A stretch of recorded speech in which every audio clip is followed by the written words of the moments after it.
नमस्कार, मैं हूं आपके साथ ज्योतिका। आइए रुक करते हैं फटाफट खबरों की ओर।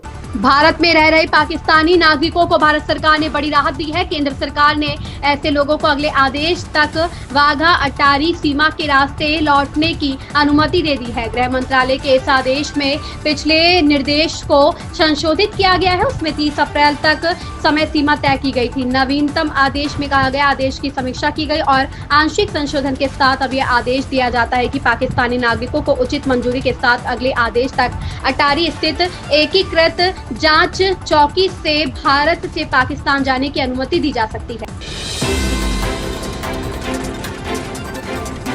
जूनियर राजस्व सहायक ने आरोप लगाया कि विधायक ने एक विशेष फाइल के बारे में पूछताछ की और फिर मुझे थप्पड़ मारा और जाति को लेकर गाली दी। विधायक के समर्थकों ने भी मारपीट की। विधायक ने आरोपों को खारिज किया है। ओडिशा में बीजेपी विधायक विश्व रंजन मलिक पर सरकारी अधिकारी से मारपीट करने का आरोप लगा है। आरोप है कि विधायक ने अधिकारी को थप्पड़ जड़ा और अभद्रता की। सरकारी अधिकारी ने पुलिस से शिकायत की है। हालांकि विधायक ने आरोपों को खारिज किया है। पुलिस ने जांच शुरू कर दी है।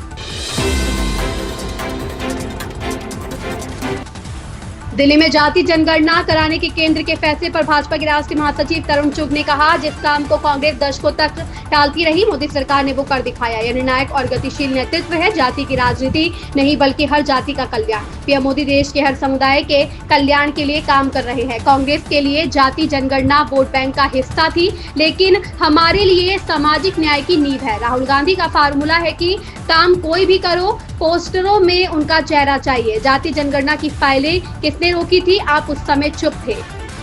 जिसे कांग्रेस ने दशकों तक टाला, उसे मोदी सरकार ने कर दिखाया।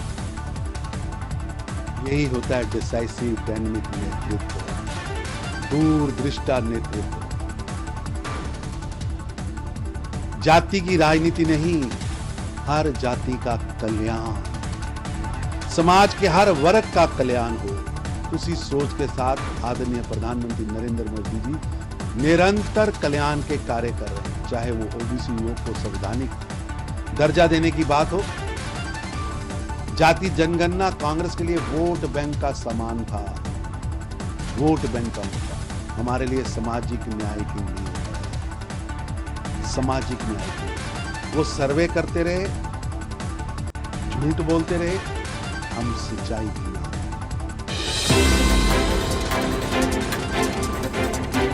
महाराष्ट्र के राज्यपाल सीपी राधाकृष्णन ने 65वें महाराष्ट्र दिवस के मौके पर प्रगतिशील महाराष्ट्र बनाने की बात पर जोर दिया। उन्होंने कहा कि राज्य सरकार एक समावेशी, प्रगतिशील और विकसित महाराष्ट्र बनाने के लिए सभी वर्गों की भागीदारी सुनिश्चित कर रही है। बता दें कि राज्यपाल राधाकृष्णन मुंबई में महाराष्ट्र दिवस पर आयोजित एक समारोह में संबोधित कर रहे थे। उन्होंने राष्ट्रीय ध्वज फहराकर इस समारोह की शुरुआत की और परेड की सलामी ली। इस अवसर पर प्रधानमंत्री देवेंद्र फडणवीस और विधानसभा अध्यक्ष राहुल नार्वेकर की भी मौजूद थे।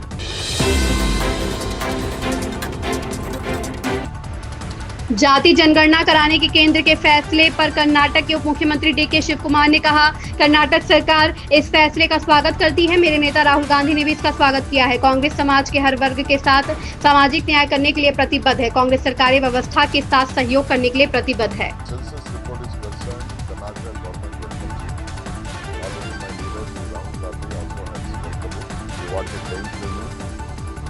Congress party is committed to give social justice to every section of the society, whoever may be, whatever may be, whichever caste they may be. Their data should be available to the public, and they also should be convinced their rights has to be established in a systematic way. Congress governments are committed to cooperate with the system.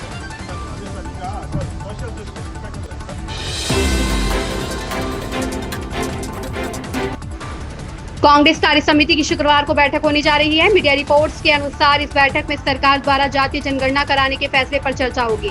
बुधवार को ही केंद्र सरकार ने जातीय जनगणना कराने का ऐलान किया है। जातीय जनगणना जनसंख्या जनगणना के साथ ही होगी। देश की आजादी के बाद पहली बार देश में जातीय जनगणना होगी।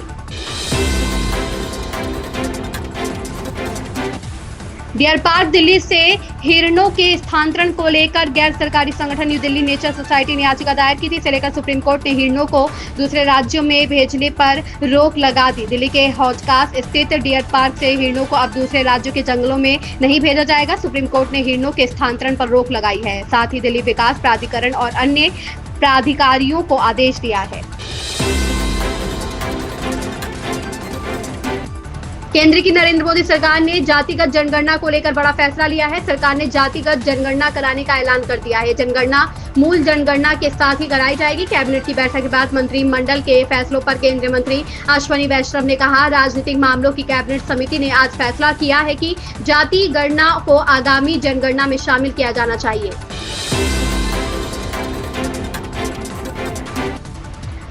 पश्चिम बंगाल में भाजपा के पूर्व अध्यक्ष और प्रमुख नेता दिलीप घोष ने तृणमूल कांग्रेस में शामिल होने की अटकलों को खारिज कर दिया। दीघा में नवनिर्मित जगन्नाथ मंदिर के प्राण प्रतिष्ठा समारोह में शामिल होने को लेकर दिलीप ने कहा कि मंदिर जाने में कुछ गलत नहीं है।